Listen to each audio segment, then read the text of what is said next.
আমরা আসলে বিভিন্নভাবে সহিংসতার শিকার হয়ে থাকি।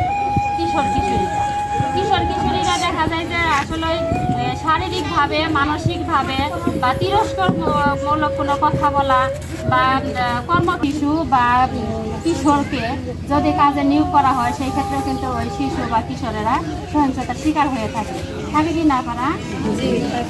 এর প্রভাব কিন্তু অবশ্যই পড়ে, প্রভাব পড়ে না। দেখেন তো আবার এখানে কি দেখা যাইতেছে, বাল্য বিবাহ, শিশু বিবাহ, তাই না? আচ্ছা, বাল্য বিবাহ, শিশু বিবাহ বলতে এখানে ছবিতে দেখা যাইতেছে যে ছবিটা আসলে কেমন বোঝা যাইতেছে? একে কি বাল্য বিবাহ বলে? কোনো ঘরের ছেলে মেয়ে আছে নিজেরাই সম্পর্ক করে, আবার কোনো ঘরের মেয়ে আছে ছেলে মেয়ে দুদিনের আগেই কোনো কিছু করে ভালো ঘর টানতেছে দিয়ে ফেলি, এইখানে দিয়ে দেয়। তারপরে ক্ষেত্রে আবার এই বিষয়ে একটু দুই একজন আপনারা যদি একটু একটু করে আমাকে বলেন, শেয়ার করতে। কি হয়েছে সব বলতে পারে। তাহলে আপনারা কি কি আরো কি দুই একটা কাই আছে, কুফল আছে বাল্য বিবাহের ফলে কি কি ক্ষতি হয়, আরো দুই একজনে যদি বলেন। যেগুলো বলছে এগুলো আগে করেন। কি কি বলছে? একটা হলো যে বাচ্চা অপুষ্টি, হ্যাঁ, শিকার হয়। এটা তারা একজনে বলছে। আর স্বাস্থ্যহীনতা হয়। তারপরে আর কি বলছে যে বাচ্চা প্রসব সময় কি হয়, মাতৃমৃত্যুর ঝুঁকি থাকে, জটিলতা দেখা দেয়, এটা একটা তারা বলছে। তারপরে আরো বলছে যে পারিবারিক ঝগড়া বিবাদ লেগে থাকে, মানে পারিবারিক অশান্তি হয়, এটার কথা বলছে।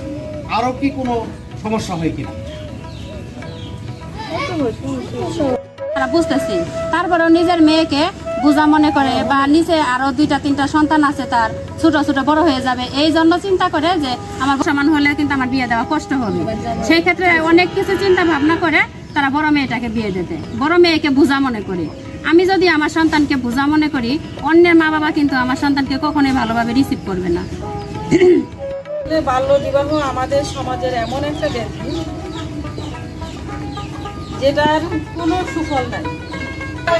যেটা ছেলে বাচ্চা দৌড়াইতেছে, খেলতেছে, ফুটবল খেলতেছে, এই গ্রামে যাচ্ছে, ও পাশে যাচ্ছে, অমুকের গাছের ফল পাড়তেছে, অমুক পুকুরে সাঁতার কাটতেছে।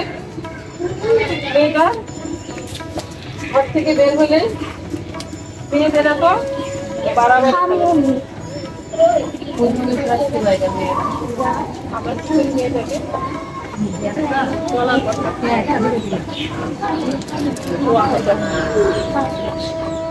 যখন পাখনা মেলে উড়ে বেড়াবার কথা, তখন আমরা কি করি? ওকে থামাই দিই, বাবা তোমার এটা করা যাবে না, এই মেয়েদের তো বাড়াবাড়ি ভালো না, এত লাফালাফি ভালো না, বিয়ে দিতে হবে। বাইরে গেলে মানুষ বলবে যে বাবা কিছু শেখায় নাই।